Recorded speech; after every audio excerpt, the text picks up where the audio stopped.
Well, Mark, liquidity is certainly coming out of China. China's Evergrande resuming trading today after plummeting. The company lost $2 billion in market value following a 17-month suspension.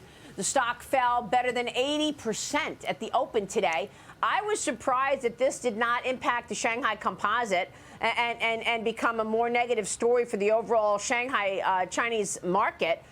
The overall average ended higher, but Evergrande lost 87% of its value, Mark. Give us the impact. Yeah, obviously, investors are turning and looking in the opposite direction because from my standpoint, this is the biggest red flag you could possibly see, that China's economic data is not reliable. I mean, it's massaged, to say it nicely, or just completely lied about. And when you think about what Evergrande is, I mean, they are a high-rise property developer, okay? They have been building ghost towns for years. And when you think about ghost town, you think about some old, beat-up town that people have moved out of.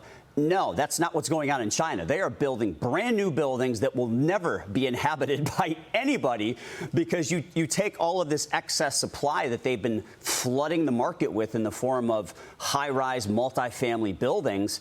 And then you couple that with the fact that they've been in a population decline after 35 years of a one-child policy. You start to see the issues that are surfacing in China. And you start to question whether or not that so-called economic boom that they've been having for the last several years was really a boom, or were they just building a bunch of stuff that nobody was ever going to need?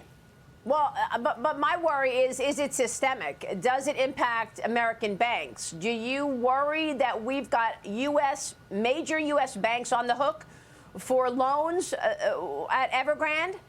Yeah, I mean, that's certainly an issue. I mean, when they're defaulting on debt to U.S. banks, that's always going to be an issue. Now, to Michael's point earlier, I mean, you look at what we've already done to bail out 3 banks over the course of the last, I don't know, since March of this year. Right.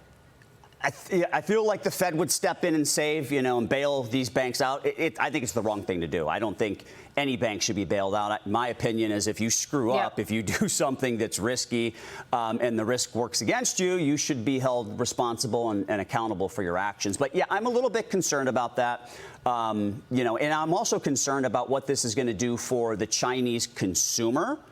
Because there's a lot of U.S.-based companies out there that they've priced in a lot of their growth contingent upon that Chinese consumer getting stronger and stronger as the Chinese middle class begins to emerge. So obviously, if they enter a deep recession or a deep period of deflation like Gordon Chang was talking about, that's going to impact the consumer as well.